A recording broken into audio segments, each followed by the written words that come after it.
Chips খাওয়াবো, চিপসটা খাবেন? হ্যাঁ খাবো, আপনি বাদাম খান। হ্যাঁ, কত করে এটা? 10 টাকা করে। 10 টাকা? হ্যাঁ বাদাম আছে, বাদাম শসা আছে।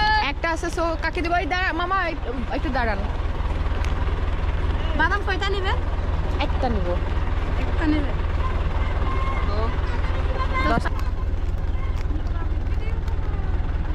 এটা পেছে। This is for you.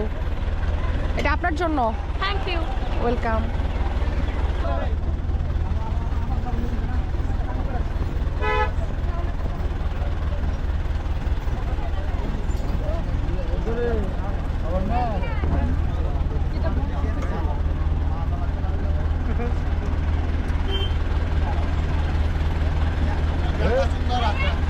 হ্যাঁ, হাই দেন, হাই।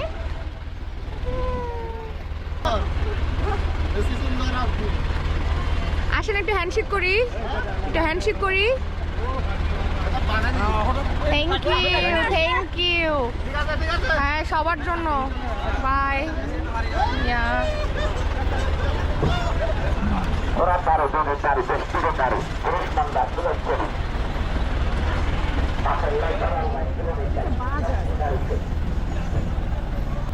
মানে feeling so good, not bad.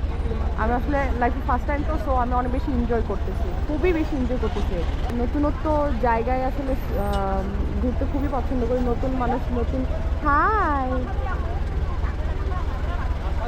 কাকিমা দেখি বিড়ি খাচ্ছে ঘুরঘুরাইয়া। আমি এখানে এসে ওনাদের চোঙ্গায় বাসের মধ্যে কি যেন টানে, এটা একটু ট্রাই করছিলাম। আমার দেখি মাথা ধরে, আমার পুরো মাথা ধরে, তো একদম যাতা অবস্থা। তো এখানকার অনেক অনেক মানুষ আসলে অনেক আন্তরিকতা প্রিয় মানুষ।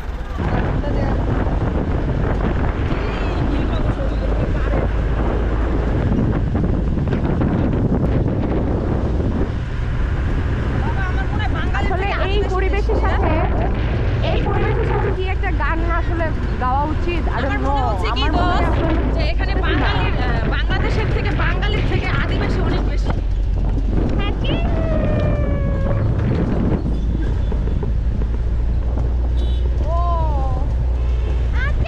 এই যে দেখছেন, সব বাচ্চারা আসলে অনেক বেশি আন্তরিকতা প্রিয়।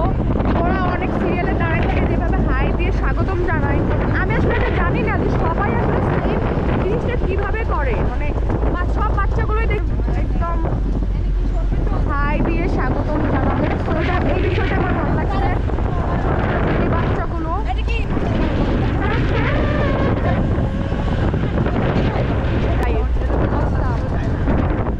কিছু বলার নাই, কিছু করার নাই। আমি অনেক বেশি এক্সাইটেড, অনেক বেশি এনজয় করতেছি। এটা আসলে ওই যে কথা আছে না যে বালিশের নিচে টাকা রেখে আসলে লাইফটাকে এনজয় করা যাবে না।